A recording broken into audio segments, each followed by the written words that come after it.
کہ بھئی میں دیکھیں میں آج یہاں آیا ہوا ہوں اور میں ماشاءاللہ جیسے لوگ کر رہے ہوتے ہیں نا، ٹرسٹ ہوتے ہیں کہ آج ہم ہم نے غریبوں کو کھانا کھلایا، یہ ہمارا ٹرسٹ ہے، اور دیکھیں اس میں فلاں نے اتنا تعاون کیا، یہ پنکھا وسیم بھائی نے لگایا، مسجدوں میں بھی لکھا ہوا ہوتا ہے، یا یہ ہم نے اتنا پروجیکٹ ہمارا چل رہا ہے، اس میں ہم ہزاروں غریبوں کو 2 ٹائم کی روٹی کھلاتے. یہ سب چیزوں کی ویڈیو بھی بنتی ہے، اشتہار بھی آتے ہیں، لوگ واہ واہ بھی کرتے ہیں. اور میں یہ نہیں کہہ رہا اس میں لوگوں کو ریا کر رہے ہوتے ہیں، بعض دفعہ لوگوں کو ترغیب دینے کے لیے کر رہے ہوتے ہیں، لیکن اس نیکی کو نیکی سمجھا جاتا ہے. آپ کبھی ایسا کوئی کلپ نہیں دیکھیں گے یوٹیوب پہ کہ جی آج میں آیا ہوا ہوں اور ناظرین اب میں تھر کے قحط علاقے میں آیا ہوا ہوں اور آج میں ہمارا ایک بہت زبردست پروجیکٹ چل رہا ہے اس وقت اور میں جو ہے بہت زیادہ غریبوں کی میں مدد کر رہا ہوں اور آپ میرے ساتھ رہیے گا، لائن پہ رہیے گا. آج میں ایک بہت بڑی نیکی آپ کو دکھانا چاہتا ہوں تاکہ لوگوں کو ترغیب ہو.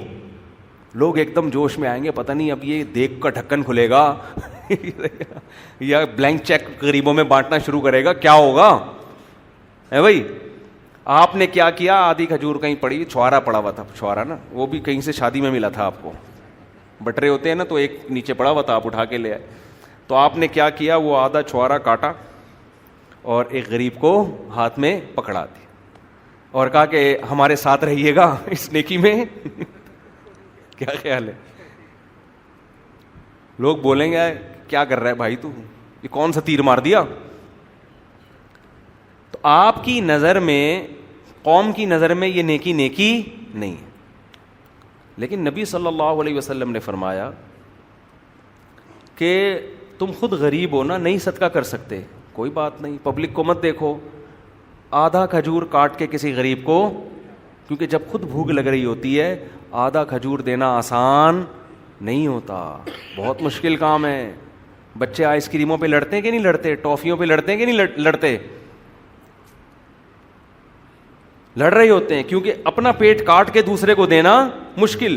وہ آدھا کھجور جو آپ نے دیا اور آپ بھی بھول گئے، قیامت کے دن ترازو کے پلڑے میں لا کے رکھا جائے گا، اور جتنی قربانی کے ساتھ آپ نے دیا ہوگا اس میں ویٹ اتنا ہی زیادہ ہوگا. 1 کروڑ پتی اگر آدھا کھجور کسی کو دے دیتا ہے، ایک نیکی، اور اس کا وزن ہو سکتا ہے 50 گرام ہو. ایک غریب آدمی آدھا کھجور دے گا، نیکی ایک ہے، وزن ہو سکتا ہے 1000 گرام ہو جائے اس کا، کیونکہ یہ اس کے لیے آدھے بھی بہت تھی. تو آدھا کھجور بھی ترازو کے پلڑے میں لا کے رکھا جائے گا. اس لیے کہتے ہیں نیکی کا کوئی موقع ہاتھ سے جانے نہیں دینا چاہیے. دیکھو جب تک آخرت کا عقیدہ نہیں لے کر آؤ گے نا، انسان کا بچہ نہیں بن سکتا، ناممکن ہے. چند چیزوں میں ظاہر ٹھیک ہو جائے گا، حقیقت میں ٹھیک نہیں ہوتا وہ. تو میں ایک بات عرض کر رہا تھا کہ نبی صلی اللہ علیہ وسلم نے جیسے یہ فرمایا نا، آدھا کھجور دے کے بھی اللہ کے غضب کو ٹھنڈا کیا جا سکتا ہے، تو اسی طرح آپ صلی اللہ علیہ وسلم نے فرمایا کسی سے مسکرا کے بات کرنا کیا ہے؟ بولو صدقہ. آپ کہتے ہیں ہم تو بہت دفعہ مسکرا کے بات کرتے ہیں، تو آپ یہ نیت کر لیں آئندہ میں جب بھی مسکراؤں گا کس کو خوش کرنے کے لیے؟ من اراد الآخرہ. نیکی کی 4 شرطیں اللہ نے بیان کی ہیں. پہلی بات نیت آخرت کی ہو. نمبر 2 وسعا، نیکی کرے بھی، خالی نیتیں نہیں چلیں گی، کام بھی کرے، مسکرائے بھی، صدقہ بھی کرے. لہا سعیہا، پھر نیکی بھی وہ کرے جس کو اللہ نے نیکی قرار دیا ہے. ادھر توجہ، جس کو اللہ نے، بعض نیکیاں گوروں کی نظر میں نیکی ہیں، اللہ کی نظر میں نیکی نہیں ہے. گورے شراب پی رہے ہوتے ہیں، آپ سے بھی پوچھیں گے کائنڈلی 2 گھونٹ، ہماری نظر میں یہ نیکی ہے؟ نہیں ہے نیکی. تو اسلام نے جو نیکی کا معیار بیان کیا ہے، وَهُوَ مُؤْمِنٌ، اور آخرت پر اس کا ایمان بھی ہو، ایمان بھی رکھتا ہو، عقیدہ توحید بھی ہو. یہ 4 شرطیں ہوں گی تو پھر یہ نیکی اس قابل بنے گی کہ آخرت میں اس کا بدلہ ملے آپ کو. اگر یہ 4 شرطیں کسی نیکی میں نہیں ہے تو وہ پبلک کی نظر میں اچھا کام ہے، عرف میں اچھا کام ہے، لیکن اس اچھے پر قیامت کے دن 1% بھی نہیں ملے گا. اس پہ اللہ کا اصول اور ضابطہ ہے. آپ اس قانون کو فالو کریں گے نا، اس قانون کو فالو کریں گے تو اس کے حساب سے اس نیکی میں اللہ وزن پیدا کرے گا، اس کا بدلہ دے گا. اگر آپ اپنے طریقے سے کریں گے تو اللہ کہتا ہے ٹھیک ہے، پھر دنیا میں جا کے جس سے اجر لینا لو، میرے حساب سے کچھ بھی نہیں ہے یہاں، آخرت میں کچھ نہیں ہے اس پہ. تو اب میں یہ عرض کر رہا تھا کہ نبی نے کیا فرمایا، مسکرا کے بات کرنا کیا ہے، صدقہ ہے. تو اب کیا کرنا ہے آپ نے، اچھا نیت کرنی ہے کہ میں مسکراؤں گا کس کے لیے. اس میں اسلام نے مسلم اور غیر مسلم کا فرق نہیں رکھا ہے. حدیث میں آتا ہے کہ قرآن میں آتا ہے قولوا للناس حسنا، لوگوں سے اچھے طریقے سے بات کرو، لوگوں سے. تو آپ نے کیا کرنا ہے، کسی سے بھی بات کرنی ہے تو آپ کہ میں کلچر کی وجہ سے نہیں مسکرا رہا، میں کس کی وجہ سے مسکرا رہا ہوں، اللہ کے لیے. اللہ نے کیا کہا ہے، لوگوں سے پیشانیوں پہ سلوٹیں لا کے بات نہ کیا کرو، بلکہ لوگوں سے خندہ پیشانی کے ساتھ ملا کرو. آپ کہہ سکتے ہیں کہ یار دن میں پتہ نہیں 15 دفعہ مسکرانا پڑتا ہے ہمیں، تو کیا ہر دفعہ پہلے یہ کہیں میں نیت کرتا ہوں اللہ کے لیے مسکرانے کی، اب مسکرائے جی ہاں جی فرمائیے کیا، یہ تو بڑا مسئلہ ہو جائے گا نا. جیسے نماز جب بھی پڑھتے ہیں ہر دفعہ نیت کرنی پڑتی ہے نا، یہ تو نہیں کہ ایک دفعہ جب بالغ ہوئے اس وقت نیت کر لی تو ساری قیامت تک کے لیے کافی ہو گئی. یہ ایک سوال آپ کے دماغ میں پیدا ہو سکتا ہے کہ یار کیا جب بھی مسکرائیں پہلے یہ نیت کریں کہ میں نیت کرتا ہوں اللہ کو راضی کرنے کے لیے، اپنے دانت میں دوسرے کو دکھا رہا ہوں کس کو راضی کرنے کے لیے. اچھا ایک بات خوب سمجھ لیں کہ دیکھو بات سے بات نکلتی ہے، جب آپ مسکرا کے کسی سے بات کرتے ہیں تو اس کو صدقہ کیوں قرار دیا گیا، اس لیے کہ سامنے والا اس عمل سے معمولی سا خوش ہو جاتا ہے. کوئی بہت زیادہ خوش نہیں ہوتا لیکن تھوڑا سا کیا ہوتا ہے، خوش. کوئی بہت زیادہ خوش ہوتا ہے، وہ تھوڑا سا خوش ہوتا ہے، اچھا لگا بھائی تمیز سے بات کر رہا ہے میرے سے، مسکرا لیا تھوڑا سا. ایک بات خوب سمجھ لیں، اگر آپ کے دانت گندے ہیں نا، آپ مسکرا کے بات کرتے ہیں، سامنے والا بہت دفعہ آپ کے مسکرانے سے جو اس کی خوشی ہوئی ہے نا وہ دانت کی وجہ سے ختم ہو جاتی ہے. تو ایسا نہ ہو کہ قیامت کے دن جب آپ کی نیکی کے ترازو میں مسکراہٹیں لا کے رکھی جائیں اور ترازو کا وزن بڑھنا شروع ہو تو میلے دانت کی وجہ سے جو ٹینشنیں گین کی ہیں آپ نے وہ برائیوں کے ترازو میں لا کے وہ ساری مسکراہٹوں کا بیلنس کیا ہو جائے، زیرو. اس لیے اسلام میں دانتوں کی صفائی پر بہت زیادہ زور دیا گیا ہے. دیکھو نبی نے جو اتنی زیادہ دانتوں کی صفائی کا خیال رکھا ہے نا، اگر آپ شریعت کو اٹھا کے دیکھیں نا تو ہمیں پیغمبر صلی اللہ علیہ وسلم سے جتنا دانتوں کی صفائی کے اہتمام کا ہمیں ملتا ہے اتنا کہیں کسی اور جگہ کی صفائی کا نہیں ملتا. سمجھ میں آ رہی ہے کہ نہیں آ رہی ہے؟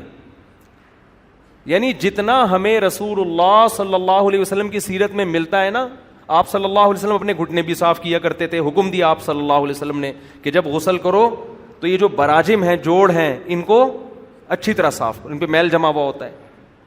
آپ نے ہمیں حکم دیا ناخن بھی کاٹو، اس میں بھی میل آ جاتا ہے نا. آپ نے ہمیں حکم دیا ہفتے میں ایک دفعہ کم از کم غسل کرو. لیکن جہاں دانتوں کا نمبر آیا ہے نا، دانتوں کی باری آئی، بار بار مسواک، بار بار مسواک، بار بار مسواک. رات کو اپنے سرہانے مسواک رکھ کے سو رہے ہیں، صبح اٹھتے ہی مسواک. حضرت عائشہ رضی اللہ تعالی عنہ فرماتی ہے نبی صلی اللہ علیہ وسلم بے انتہا مسواک کیا کرتے تھے. حدیث کا مفہوم ہے. تو اس کا مطلب یہ کہ ہر وقت دیکھو دانت صاف کرنا نہیں ہے، رکھنا ہے. بہت ٹیکنیکل پوائنٹ کی بات ہے، کھوپڑی میں نہیں آئے گی، اوپر سے گزر گئی. جو پھوڑ عورتیں ہوتی ہیں نا گھر میں، پھوڑ سمجھتے ہیں؟ دیکھو دو قسم کی خواتین ہوتی ہیں. ایک وہ ہوتی ہیں جب آپ گھر جائیں کسی کے تو آپ کو واش روم کا لوٹا الٹا اور بیسن پہ اتنی موٹی کائی لگی ہوئی ہوگی، ایسا ہی ہوتا ہے نا. کچن میں گئے لال بیگ، کیونکہ رات کا کھانا وہیں چھوڑ دیا، دھو لیں گے جی. اور برتن ایسے پڑے ہوئے ہیں. ہوتا ہے بہت سے خواتین جو بیان نہیں سن رہی، اس طرح کا ان کا گھر کا سیٹ اپ ہوتا ہے. رات کھانا کھایا وہیں کچن میں چھوڑ دیا کہ صبح دیکھ لیں گے جی. تو صبح تک ظاہر ہے وہ حشرات الارض کو خوشبوئیں آ رہی ہوتی ہیں، چوہے بھی آ جاتے ہیں، تو آ گئے تو کبھی مار دیا کبھی بیٹ پڑی ہوئی ہے تو ٹھیک ہے صاف کر دیں گے, چوہا ہی ہے نا. تو یہ پھوڑ عورتیں کہلاتی ہیں. بستر پہ چادر ہے ہی نہیں, کبھی ہے تو وہ ٹیڑھی میڑھی ہوئی ہوئی ہے اور تکیہ ادھر پڑا ہوا ہے, جو ہوتا ہے. ایسی خواتین کو جب جوش اٹھتا ہے یہ گھر صاف کر دیتی ہیں, ٹھیک ہے نا. ان کے گھر میں جشن منایا جاتا ہے کہ آج بیگم صاحبہ نے ماسی سے گھر صاف کروا لیا ہے. تو یہ بھی سنت پوری کر دیتی ہے نا, گھر کو کیا کر دیا انہوں نے, صاف کر دیا. پھر یہ بتاتی ہیں فخر سے کہ چونکہ صفائی نصف ایمان ہے اس لیے آج ہم نے گھر صاف کر دیا ہے. یہ شریعت کا حکم نہیں ہے کہ آپ گھر صاف کر دیں, شریعت کا حکم یہ ہے کہ گھر کو صاف رکھیں. میں اپنے شیخ حضرت مفتی رشید احمد صاحب کا آپ کو ایک واقعہ سناتا ہوں, اس سے آپ کو سمجھ میں آئے گا. ہم جب ہمارے حضرت کے گھر کی زیارت کے لیے جاتے تھے نا, کبھی کبھار حضرت کے گھر میں جاتے تھے, ہم بلا لیتے تھے, تو ایسی صفائی نظر آتی تھی کہ آپ کی سوچ. تو حضرت ہمیں تربیت کے لیے بتاتے تھے کہ یہ جو میرا مصلی ہے جس پہ میں سنتیں پڑھتا ہوں, سنتیں گھر میں پڑھتے تھے, تہجد پڑھتے تھے, فرمایا یہ جو مصلی ہے نا یہ ہفتے میں ایک دن دھلتا ہے. تو ہم نے کہا حضرت چونکہ ہفتے میں گندا ہو جاتا ہوگا اس لیے دھلتا ہوگا.